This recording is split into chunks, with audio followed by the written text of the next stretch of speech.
ఇదేంటి రాహుల్, మీరు ఈ సంవత్సరం పొలంలో ఎందుకని విత్తనాలు విత్తలేదు? ఏం చెప్పమంటావు విఠల్, నేను ఎంతగా కష్టపడ్డా కూడా కనీసం పెట్టుబడి ఖర్చైనా నాకు రావడం లేదు చూడు.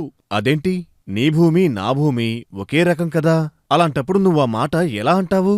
మీ పంట నేలలోనే ఏదో పోషకలోపం ఉందని నాకనిపిస్తోంది, తెలుస్తోందా?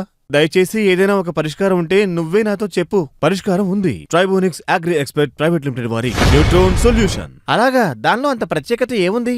సాయిల్ న్యూట్రాన్లు నేలలో సహజ నిల్వ ప్రక్రియను అవి ప్రేరేపిస్తాయి. తద్వారా నేల ద్రవీకరణను అవి తగ్గిస్తాయి. అంతేకాదు మట్టిలో పోషక నిలుపుదల కూడా బాగా పెరుగుతుంది.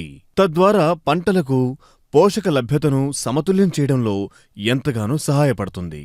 నేల యొక్క జీవ, రసాయన మరియు భౌతిక నిర్మాణాన్ని మెరుగుపరచడం ద్వారా మట్టిలోని భారీ లోహాలు మరియు ఇతర విషపూరిత అంశాల ప్రతికూల ప్రభావాలను తగ్గించడంలో సాయిల్ న్యూట్రాన్లు సహాయపడతాయి. విపరీతమైన చలి, వేడి లేదా భారీ వర్షాలు మొదలైన వాటికి పంటల స్థితిస్థాపకతను పెంచడంలో కూడా ఇది సహాయపడుతుంది. ఇది పండ్ల బరువు, పరిమాణం, రంగు మరియు రుచిని కూడా మెరుగుపరచడంలో ఎంతో సహాయపడుతుంది. అదిరిపోయింది. దీన్ని ఎలా మరియు ఎంత ఉపయోగించాలో చెప్తావా కొంచెం?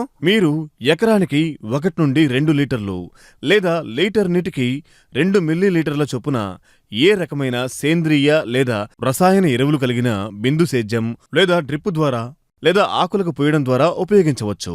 నీటిలో కరిగే ఎరువులతో సాయిల్ న్యూట్రాన్లను ఉపయోగించడం వల్ల లీచింగ్ మరియు ఆక్సీకరణ నష్టాలు బాగా తగ్గుతాయి. ఇది అధిక దిగుబడి మరియు అధిక లాభాలకు దారితీస్తుంది. ధన్యవాదాలు విఠల్. నేను ట్రైబోనిక్స్ అగ్రి ఎక్స్పర్ట్ ప్రైవేట్ లిమిటెడ్ వారి సాయిల్ న్యూట్రాన్ ను ఈ రోజే తీసుకొచ్చి వాడతాను.